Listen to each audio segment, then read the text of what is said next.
বৃদ্ধাশ্রম নামটা শুনলেই যেন কেঁপে ওঠে বুক, কেঁপে ওঠে মন। কি জানি কি আছে ভাগ্যে আমাদের মতন যারা আছেন বৃদ্ধ আর বৃদ্ধা। মানুষ সত্যিই বুদ্ধি করে বানিয়েছে এই আশ্রম। কেউ টাকার বিনিময়, আবার কোথাও এনজিওর সহায়তায় রাখেন অনেক যত্নে। আমরা আজকাল যা দেখতে পাই, অনেক সংসারে ছেলেমেয়েরা প্রয়োজনে বেশিরভাগই চলে যায় বিদেশে। তাহলে আর বুড়ো বুড়ির কি হবে? কেউ নেই তো দেখার, নেই যে কোনো উপায়। ঘরে থাকলেও একা, আর বৃদ্ধাশ্রমে থাকলে মিলবে অনেক সঙ্গী সাথী, থাকবে অনেক লোক। কিন্তু সেখানে তো মা বাবা বলে ডাকবার মতন কেউ নেই। বাবা মা চায় সবসময় ছেলে মেয়ে নাতি নাতনি সবাইকে নিয়ে সুখে থাকতে, ভালো থাকতে। ছেলে মেয়ে সবাইকে নিয়ে ভরা সংসারে থাকতে চায়। কিন্তু ছেলে মেয়ে, মা বাবার এই ব্যাপারটা কি বোঝেন? বুঝবে যখন, তখন অনেক দেরি হয়ে যাবে সবার। বুঝতে পারে সবাই যখন, তখন তারা সবাই পৌঁছে যায় শেষ সময়ের কাছে। তারা তখন পৌঁছে যায় সেই বৃদ্ধের জায়গায়।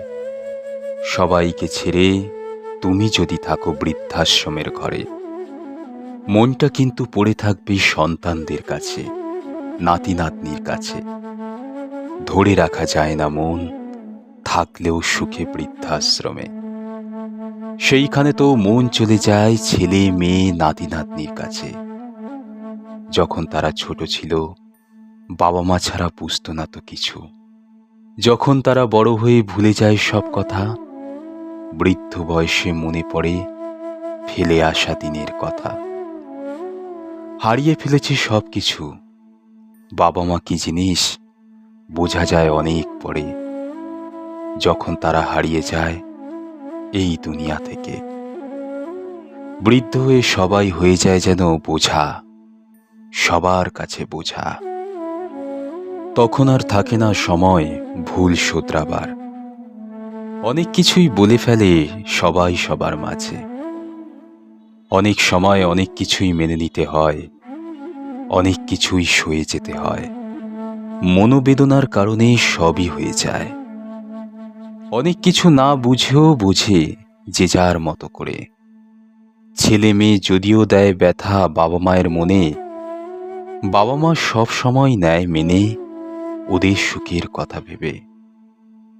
বৃদ্ধ হলে বুঝবে সবাই কি করেছি আর কি পেয়েছি। মিলবে না কোনো হিসেব নিকেশ। থাকবে যখন একা একা, ভাববে বসে বৃদ্ধাশ্রমে। রঞ্জিত কুমার রায় এত সুন্দর সুন্দর লেখাগুলো লেখেন, আর আমি প্রতিটাতে কণ্ঠ দিই। আমার খুব ভালো লাগে বলেই আমি কণ্ঠটা দিই। মানে একটা মারাত্মক, মানে কি বলবো না, লেখার মধ্যে এত ভালো ব্যাপারটা রয়েছে, আর আমার কণ্ঠ দিতেও খুব ভালো লাগে। তো আমি একটাই কথা বলতে চাই, আমি কীরকম বলতে পেরেছি একটু আপনারা কমেন্টস করে জানাবেন। আমি রিজু রায়, আর অবশ্যই আমার চ্যানেলটি সাবস্ক্রাইব করবেন, আর অবশ্যই এই ভিডিওটাতে একটা লাইক করবেন।